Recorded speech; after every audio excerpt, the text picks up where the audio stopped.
All right, YouTube, broadcasting here from Capitola, California, and CNN is basically trying to backtrack their initial reporting on the Covington Catholic High School incident, where well, first, let's go ahead and explain how they framed it to begin with. So, this poor, innocent Native American man who was protesting peacefully, I guess in the spirit of, or rather, protesting peacefully in defense of the black Hebrew Israelites that were supposedly preaching about the Bible.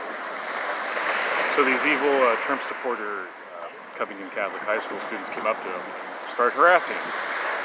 That was their official story. That was their initial story, rather, to begin with. So the video down below is from CNN once again, and the backlash has been so substantial that they have had no choice but to redact their initial story. And this is just adding insult to injury, because this is the type of thing that they need to do in the first place, CNN that is, and the rest of the legacy media outlets. They need to report on things factually and not trying to basically feed a confirmation bias into their own narrative, because that seems to be their approach nowadays. It's very unfortunate because, believe it or not, there are still a lot of people that watch the news and they expect to hear the truth. But like I said, this is the straw that has broken the camel's back in terms of distrust with the media. They're going to look at this and say, "Nice try, CNN. We cannot unfortunately give you forgiveness or grant you forgiveness for this because you reported on this falsely to begin with, and you were doing this essentially to nurture some racist narrative towards white people." So it's very disgraceful that they came out and did this as late as they did. They should have done this in the first place. To make things worse, they even omitted a couple of details about this story regarding the Twitter bullying that's happened in the last 72 hours. You know, people, verified users on Twitter, hashtag verified hate, that are talking about imposing violence on these kids. Talking about how they should be thrown into a wood chipper. Talking about how, if you live in this town, you should go up to these kids and punch them in the face.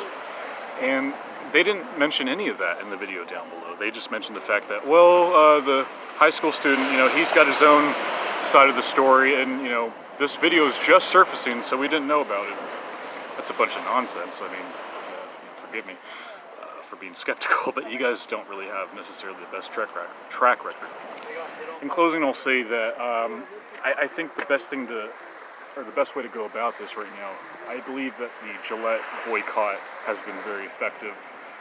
A lot of people are not shaving, Godspeed to them. I'm in the process of switching over to the Dollar Shave Club.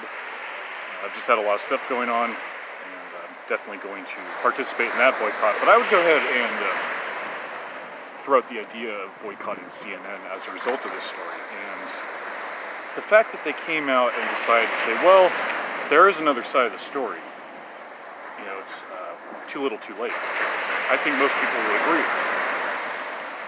And this is just a testament to the importance of online bloggers such as myself, such as Martin Burdell, such as StickSectionHammer666, such as Mark Collette, such as Red Ice TV. I mean, the list goes on.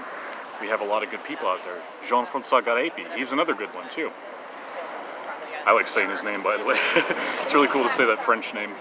Anyways, guys, thank you so much for watching. God bless, and I will see you later.